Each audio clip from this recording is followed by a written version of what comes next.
Islam datang itu semua dirubah.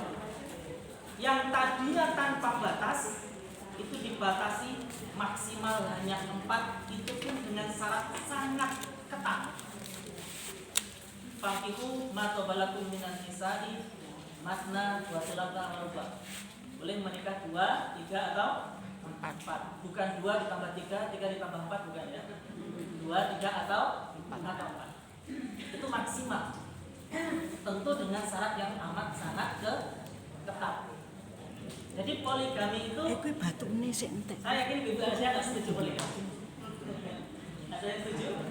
Tidak ya. Tetapi ayatnya ada. Jadi poligami itu kalau diibaratkan Ibu, saya pakai apa? Yang bukan ya. Ya untuk ilustrasi aja. Mohon maaf saya begini. Ibu, poligami itu diibaratkan pesawat terbang. Ini beberapa ulama termasuk Profesor Presian itu mengibaratkan poligami agar paradigma kita tentang poligami tidak terlalu liar ya. Poligami itu ibarat pesawat terbang. Pesawat terbang itu punya pintu darurat, betul? Kalau pintu naik pesawat itu ada lampu warna hijau adalah menuju pintu darurat. Itu kalau pesawatnya besar pintunya kalau tidak salah ada 4. Kalau kecil ada di tengah atau kiri. Pintu darurat ini bisa dibuka hanya dalam kondisi pesawat benar-benar darurat. Bayangkan, pesawat normal tidak ada kedaruratan, tiba-tiba pintu darurat ada yang buka. Apa yang terjadi? Oleng. Justru pesawat menjadi darurat. Betul ya? Pesawat normal nggak ada apa-apa, ada penumpang iseng tak buka lah, lawangin gitu pintunya, malah celaka. Tetapi pintu darurat kalau dikunci mati, ya itu juga sangat berbahaya. Artinya apa? Pintu darurat ini hanya bisa dibuka ketika pesawat benar-benar dalam kondisi darurat. Begitupun poligami. Sama dengan itu. Kebayang, itu pun Pak. resikonya tinggi. Bayangkan Ibu, pesawat dengan ketinggian 8.000 kaki, kondisi ini darurat, pintu pesawat langsung dibuka dan orang semua loncat. Apa yang terjadi? Ya, ada yang jatuh di sungai, di batu, di pohon, di rumah, di tiang listrik. Minimal patah-patah tulangnya, maksimal meninggal dunia. Nah, gemuk. Poligami sama. Walaupun itu boleh dalam ayatnya sudah ditegaskan, tetapi penuh dengan resiko. Banyak sekali yang terluka, seperti pesawat yang harus buka pintu darurat. Nah, ini mudah-mudahan ada gambaran ya. Ada, Pak. Gambaran. Nah, baik Ibu. Nah, ini suara saya harus agak kencang nih. Baik. Itu gambaran perempuan sebelum Islam datang. Ketika Islam datang itu dirubah semua. Yang tadinya perempuan terhina, tidak ada nilainya, kemudian diangkat harkat dan martabatnya. Luar biasa Islam. Yang tadinya tidak mendapatkan warisan itu mendapatkan warisan.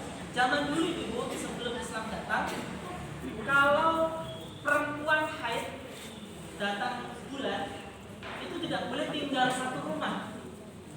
Jadi dibikinkan kayak semacam gubuk yang jauh dari rumah dan dia harus tinggal di situ selama dia haid. Nggak boleh campur dengan keluarga dan laki-laki yang di rumah.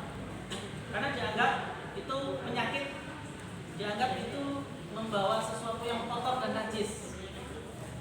Nah, tetapi ketika Islam datang, sama sekali tidak diasingkan.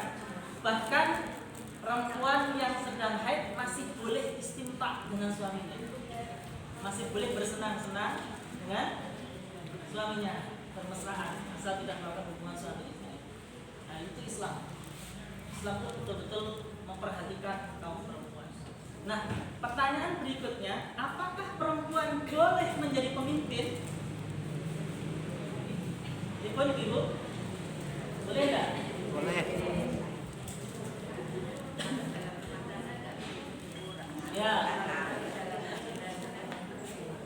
Presiden perempuan Indonesia pertama setelah itu nggak ada lagi ya. Dan tokoh Aisyah tokoh paling minim di ranah publik. Ya, kita kalah dengan saudara sebelah. yang tokoh-tokoh nasionalnya sangat banyak.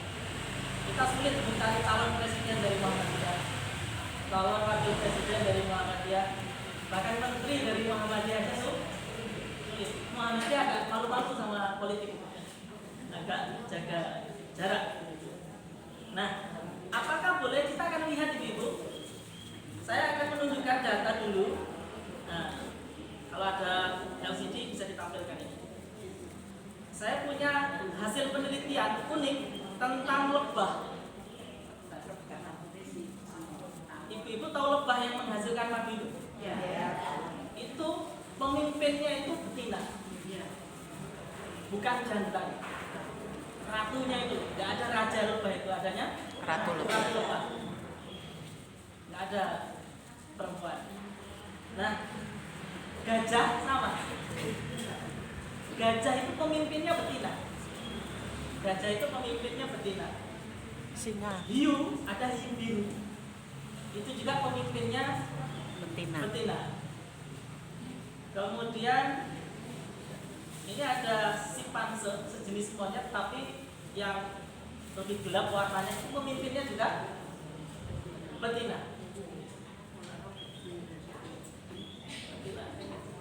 Bahkan sebelum Nabi Muhammad mensiarkan agama Islam, di dalam Quran sudah diabadikan pemimpin perempuan namanya Ratu Bilqis atau Balqis dari negeri Sabah. Itu juga perempuan.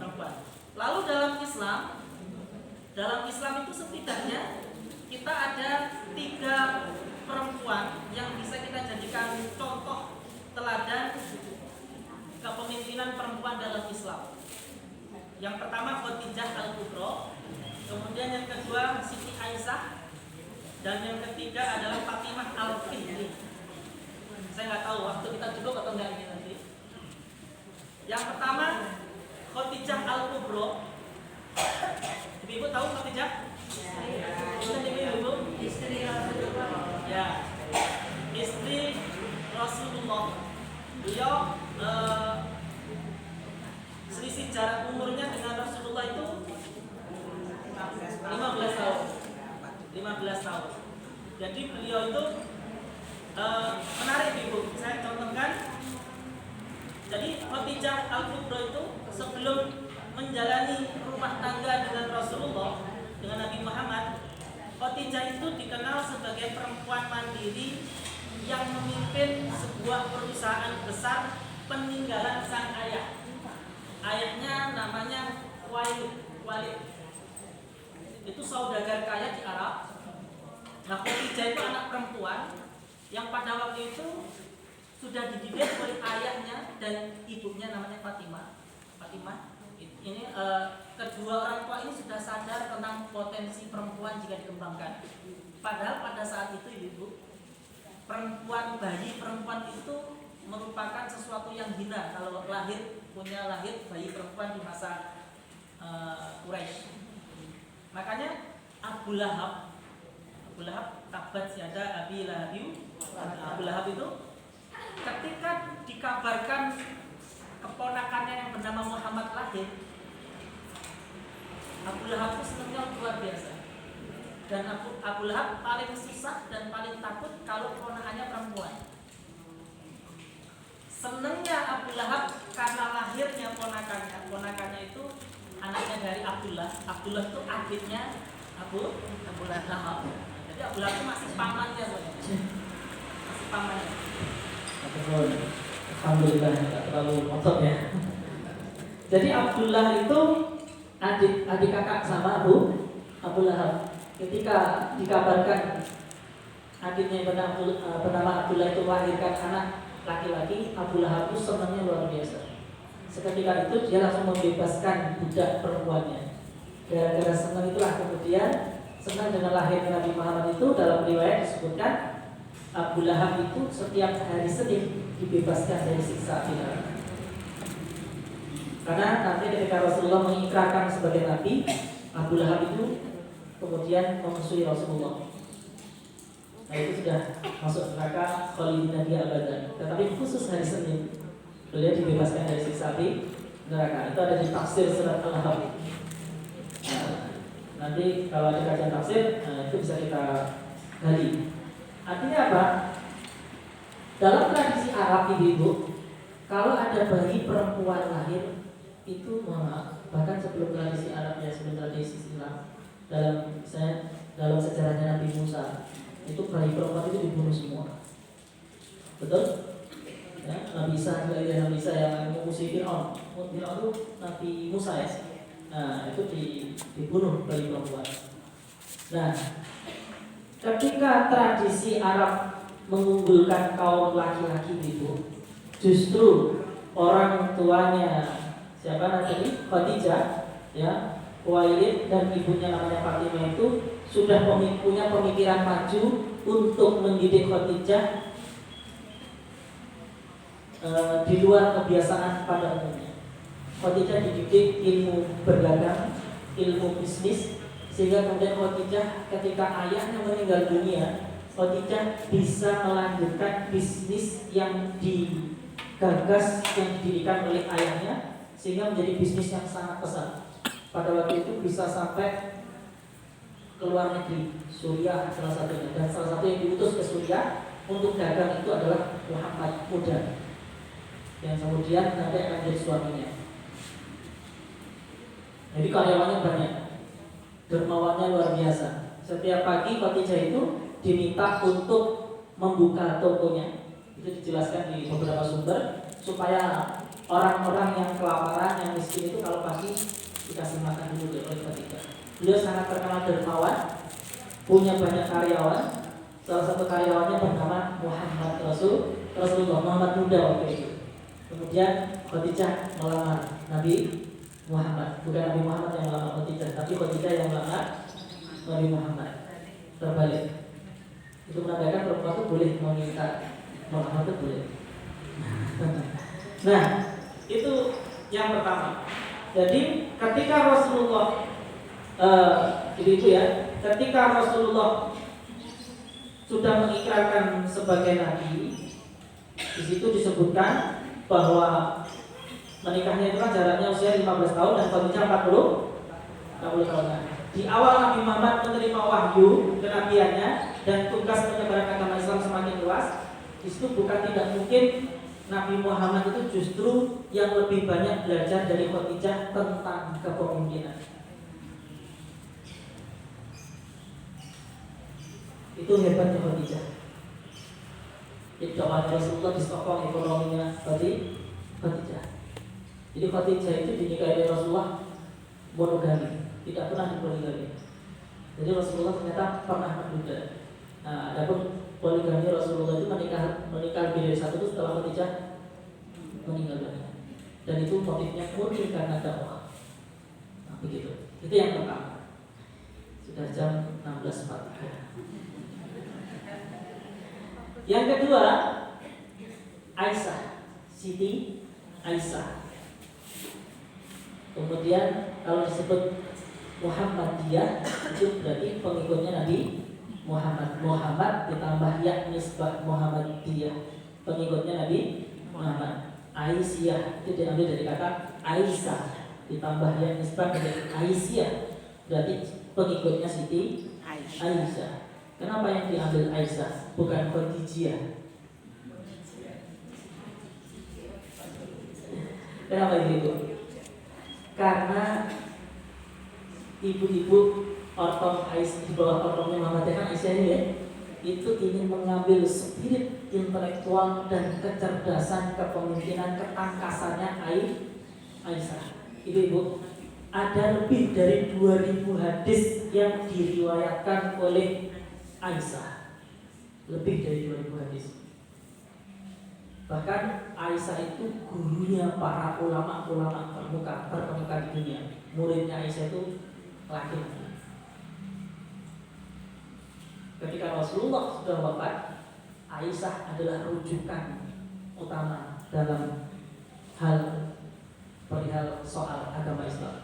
Karena beliaulah yang lama mendampingi Rasulullah, karena beliaulah yang sangat dicintai oleh Rasulullah dan mencintai Rasulullah. Jadi beliau sangat mengerti Rasulullah, sehingga hadis itu lebih dari 2000 yang diriwayatkan oleh Aisyah.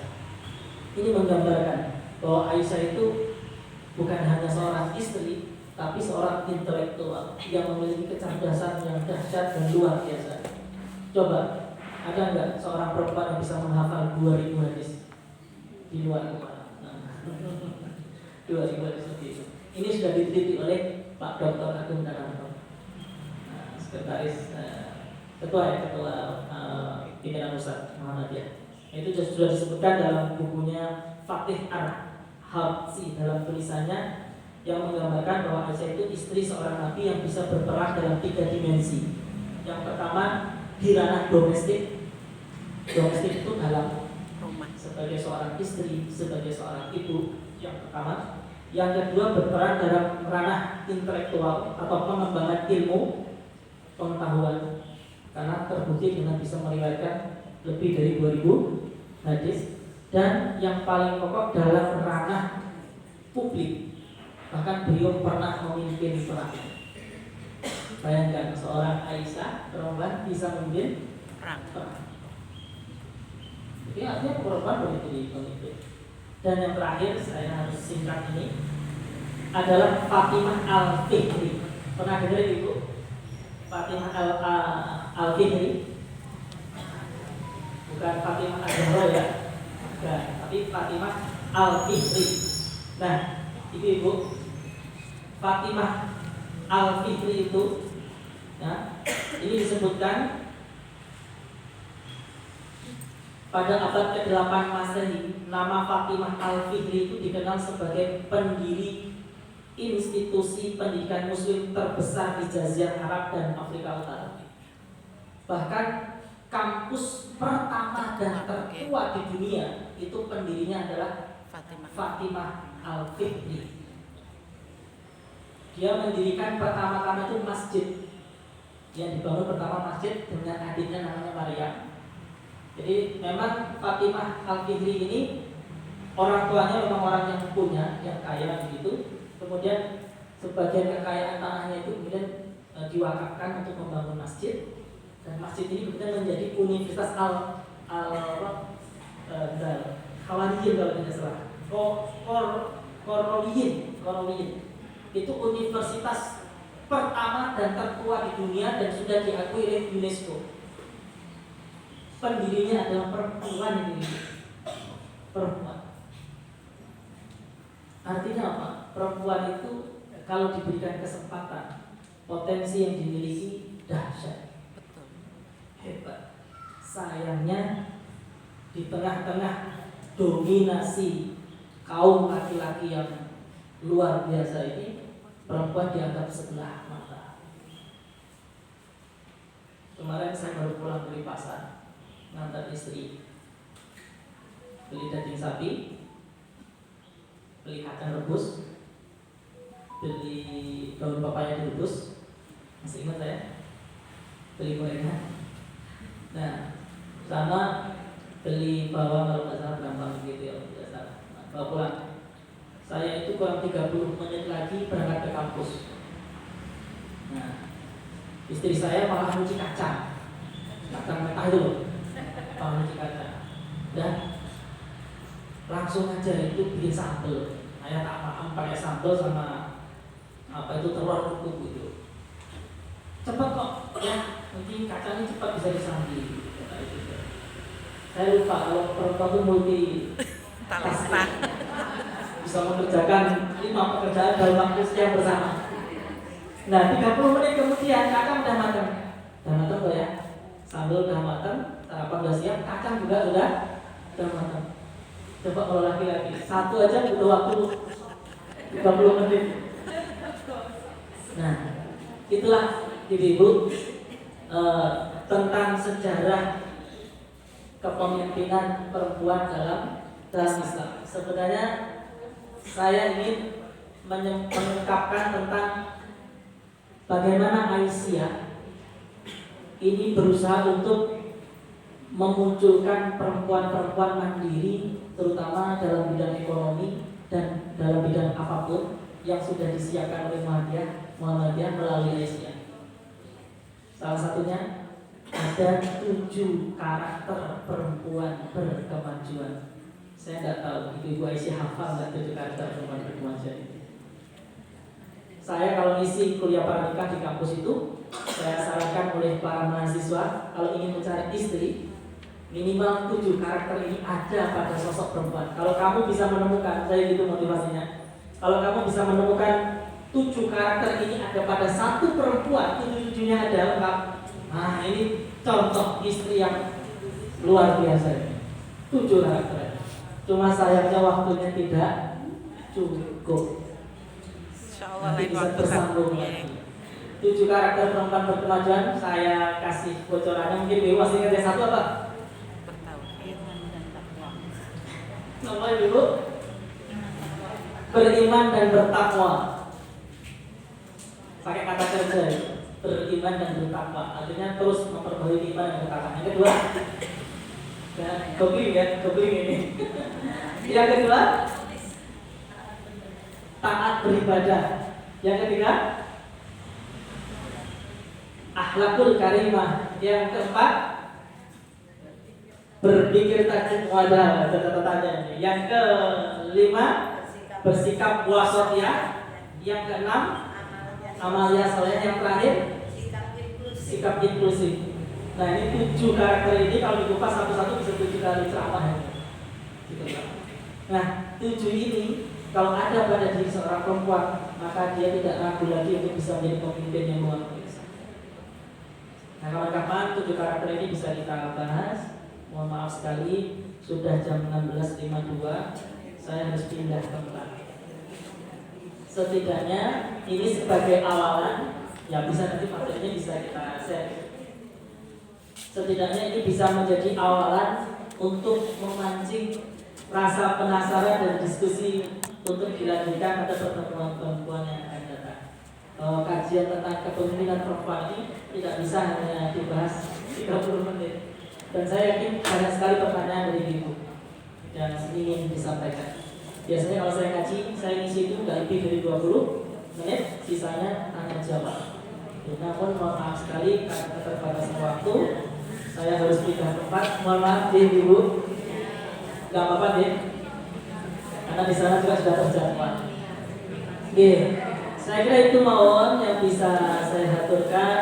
Mudah-mudahan sedikit ini sekali lagi bisa menambah wawasan bahwa ibu harus percaya diri, jangan minder sama laki-laki, jangan minder. Teman saya sekarang lagi S3 di Chicago University, suaminya hanya lulusan S1 kalau tidak salah, ikut ke Amerika sana.